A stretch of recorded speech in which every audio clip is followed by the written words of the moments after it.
Hello， 大家好，欢迎来到幸福美食频道，我是幸福的眼泪。今天再给大家推荐一个超级软的纯奶吐司，因为是用到了100%的中种法，无蛋、少油、少糖，但是也可以做出特别软的吐司面包。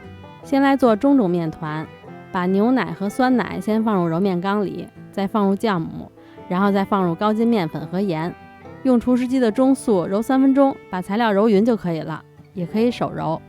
揉匀以后盖上保鲜膜，先在室温下发酵30分钟到1个小时，等它变得稍微大一点点了，就可以放到冰箱里4到7度冷藏8到12个小时左右。第二天把面团从冰箱里拿出来，扒开看一下里边的组织，能成这样的蜂窝状，就说明已经发酵好了。因为是100%的中种法，不建议发得特别久，太久的话可能做出来的面包会稍微发酸一点。中种发好以后，就可以加入其他材料揉面了。盐、糖、酵母、酸奶、中种面团一起放入揉面缸里，用厨师机的中速，我是用4档，先揉10分钟。材料揉匀以后，它是这样的一个状态，不成团，都会有这么一个过程。看到这样不要紧张，也不要恐慌，就保持低温继续揉，等它形成面筋了就成团了。看我这个多揉一会儿它就成团了。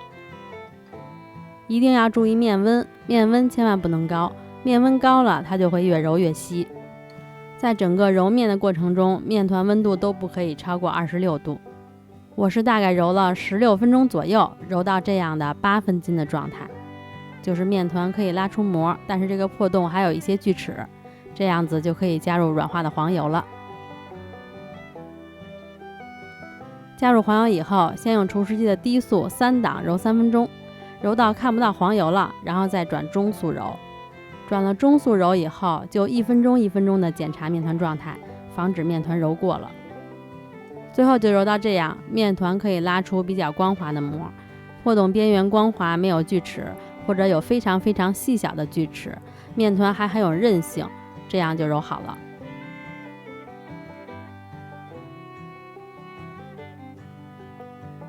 然后用刮板把面团取出来。揉好的面团温度要控制在24到26度之间，然后给面团整理一下，给它整理成表面光滑的圆形。在室温下松弛10到15分钟就可以了。松弛时间到了，就给面团平均分成2份。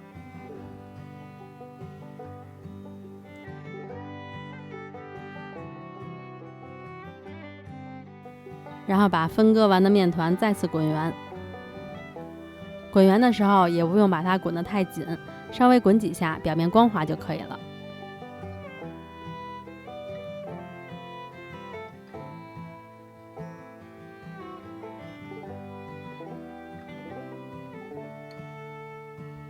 再放在发酵盒里，表面盖好，松弛20到30分钟，松弛到手指沾面粉，按下去有轻微回弹就可以了。然后给面团擀开，拍掉边上的气泡，翻面，给它整成一个长方形，然后把两边往中间折，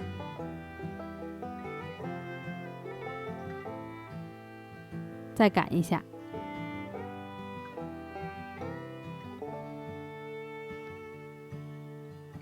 再拍掉边上的气泡。这回不用翻面了，给它上下吊个个儿，压薄底边，再从上到下卷起来。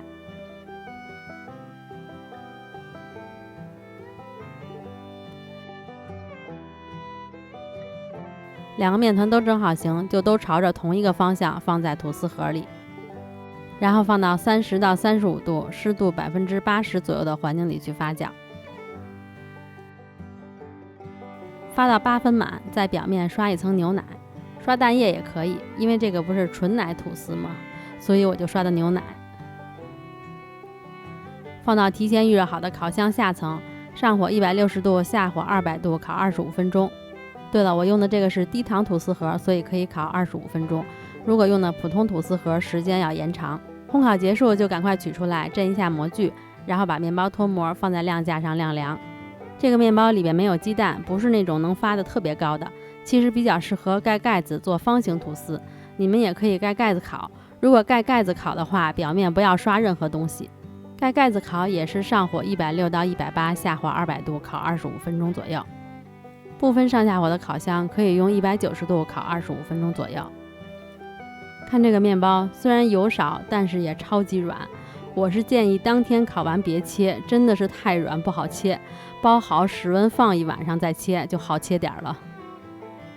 它吃起来甜味不是很明显，有点咸味，挺适合做三明治的。早餐用它做三明治很不错。好啦，今天就到这里啦。如果喜欢这个面包就动手做起来吧。我们下个视频再见啦，拜拜。